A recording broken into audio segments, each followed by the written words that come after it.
Y'all ever have a moment when you're just like relaxing and doodling, sketching, having a good time, and then suddenly, out of nowhere, unprovoked, it hits you? Wow, I suck at drawing. I've been sort of living in that moment over the past few, I don't know, like weeks. So obviously I've been just like doom scrolling through my YouTube videos, hoping that the nice comments will make me feel something again about my style. When I happened to notice, damn, the first video that I uploaded onto this channel was like 5 years ago. And I thought I should totally redraw this and do like a progress video. And I've wanted to do like a critiquing or like art tips video for a while as well, but I wouldn't really be able to do it on just like anyone else's art because I'd feel too bad. And it's also like not super useful to do it on other people's art sometimes because you don't know exactly what they want from like drawing. You just know what you want. But this is previous me, so I know exactly what I was trying to go for, and I can fix it accordingly, I guess. Also, just before we begin, this isn't like the rules of art because there are no rules for art. This is just like stuff that helped me, like tips that helped me over the years. You can completely ignore all of the advice in this video, and that is completely fine as well. So here he is, your boy Giovanni from Pokemon. He looks a bit like he was smacked in the face with a pan, or maybe like he's made out of melting wax. It's kind of like the shading is all over the place. Everything's all over the place, really. It was from this like era of drawings that I used to do where like I knew how to draw a face. I knew definitely how to draw a face. I didn't know where all of the components of the face were actually supposed to go. Like I didn't know how to place the face on a head. And I also, if I remember when I made this, cropped it the way I did because I just could not figure out how to like place that hand like further forward than the body. I wanted to have him like holding his the Pokeball out like in front of him. The little guy over there is supposed to be like what the pose was supposed to be. But yeah. Another problem I had at this point was like all of my drawings were like super washed out and super like one tone because I was super scared at using like really harsh tones because I didn't really know where to put any of the shading or any of the lights and shadows and stuff. And because of that, I was like, if I just don't commit, it will look better. Here I'm like mapping out what like the shadows suggest the planes of the face on that old drawing was, because I didn't really like use, like I didn't understand like the Loomis method or anything back then. So that face kind of has one plane to it, where it's just kind of flat on the head. My construction lines for like my new piece are kind of, you know, it's like definitely like Loomis method based, but it's like a mixed bag of a bunch of different like methods of drawing the head and just kind of stuff that I'm like used to now. And this is like to demonstrate like the difference because obviously I don't like draw the construction lines for every single drawing that I do. Like I die with the amount that I have to do for like animation and stuff. But this is just to like demonstrate that like these planes will be like super useful, especially for like lighting and like shadows and stuff like that, so you can get really accurate shading and it makes it look more three-dimensional.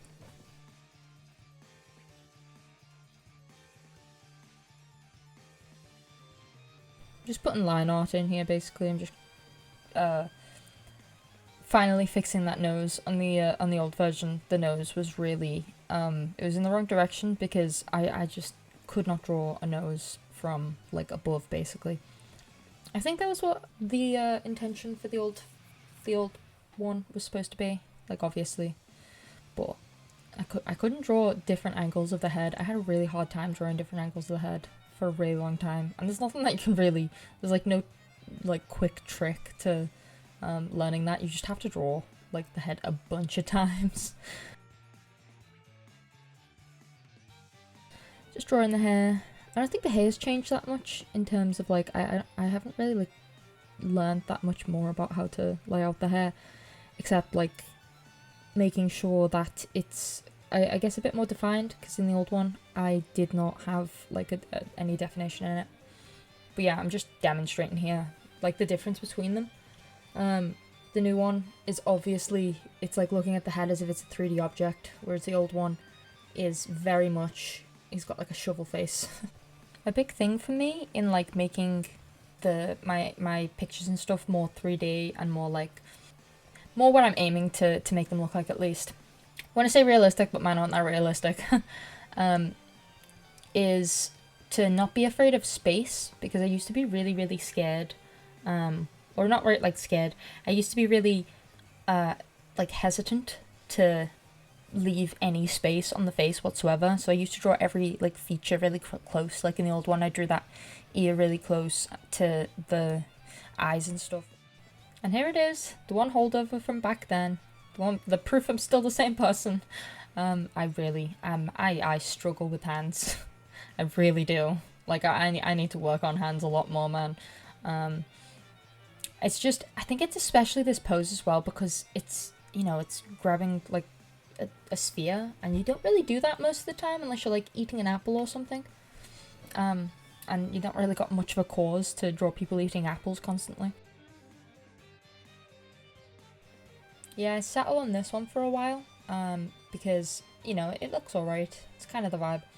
But I kind of have like a slightly different hand position in mind, you know, because it doesn't seem like it's coming right towards you in the way that I kind of wanted, although it's like a lot more accurate to the actual old one. And now I try futilely once again, after already finding something that's pretty decent, to find a different one.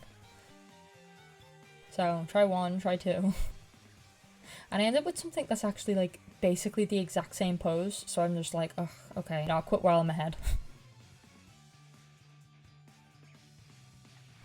Goes to show that you're like constantly learning, and even like though you get better in a lot of areas, you know, there's still always stuff that you can improve with. Case in point, nails. I used to like never draw nails on hands because, you know, I started drawing because of anime and stuff, and they never really draw nails on hands in anime, or in some of them they don't.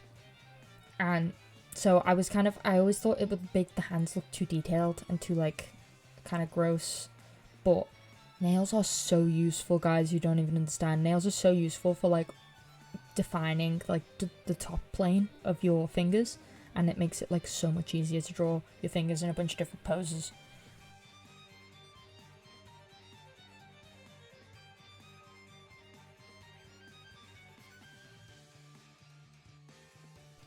This is another change in technique since the last time I drew this picture. When I was originally drawing, I used to have like a painterly style that I used to draw in sometimes, and to do that it was like lineless. That's what this was, this old one.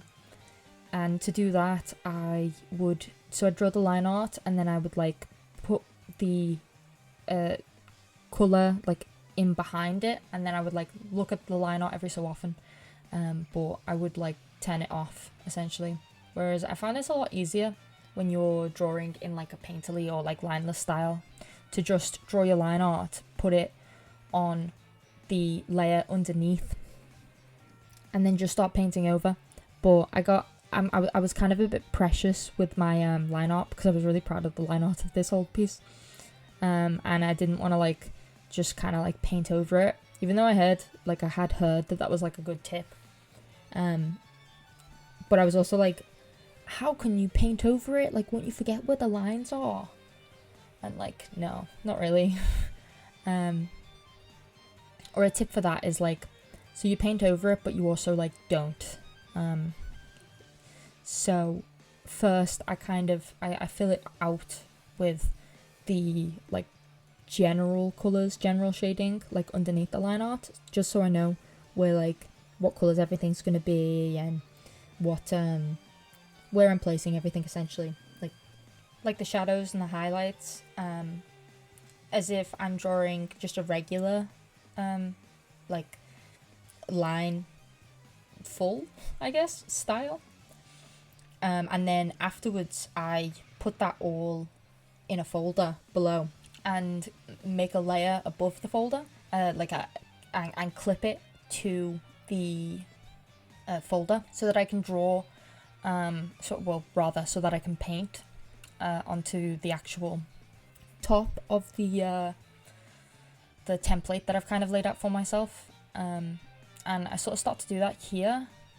So I've put it all into a folder, and now I'm not actually going to be touching anything below that, so I can always like turn the like shading layer off if I want to, just to like see where everything is and see if I'm following the lines and everything right.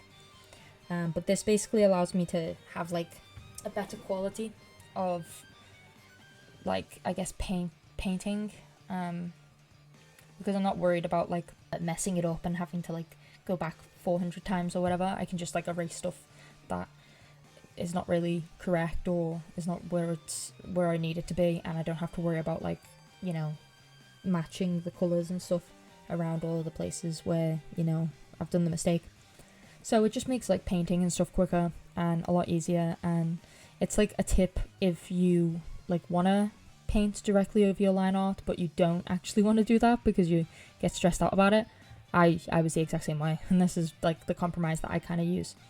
But yeah, and I just find it is a lot easier to actually like paint into it afterwards as well. It's like the best of all worlds from my perspective. And it's just something I came up with because I heard that tip obviously, and I was like, yeah, but I don't want to do that. I want to keep all my layers separate, so I just kind of like compromised and did that. And here I'm just I'm using a trick that I saw this in a YouTube video, where you basically check what tones every part of your like painting or whatever is in black and white, so that you can see the shading and not really the colours.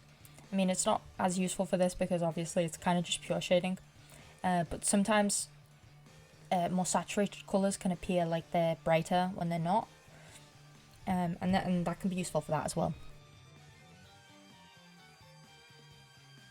And other than that, I'm just kind of using the like shading skills. One thing that really changed shading for me and how I actually managed to accomplish it, or to get better at it, one of the big things that made me better at shading was seeing a tutorial or something where it basically said the darkest light value is going to be lighter than the lightest dark value. So in the shadow, the lightest, the highlight in the shadow on the side of his cheek is actually the same tone as the shading on the other side of his face, because it basically creates like a stark contrast between the shadows and the light, and it really makes it more defined. And that's something I was definitely missing like 5 years ago, because I just, as I say, didn't really understand how shading worked, and I was always really scared to use like darker tones. So nearing the end now. Thanks for getting this far in it. I hope you learnt something. I know I've definitely learned something since the last time I drew this picture. And also, yeah, try, if you're ever feeling like bad about your work, definitely try redrawing something from a while ago, because it really does, it allows you to compare yourself to the way that you used to draw, rather than comparing yourself to someone else, where that's like a lot less helpful. So yeah, don't forget to like and subscribe, and I'll see you in the next one. Bye.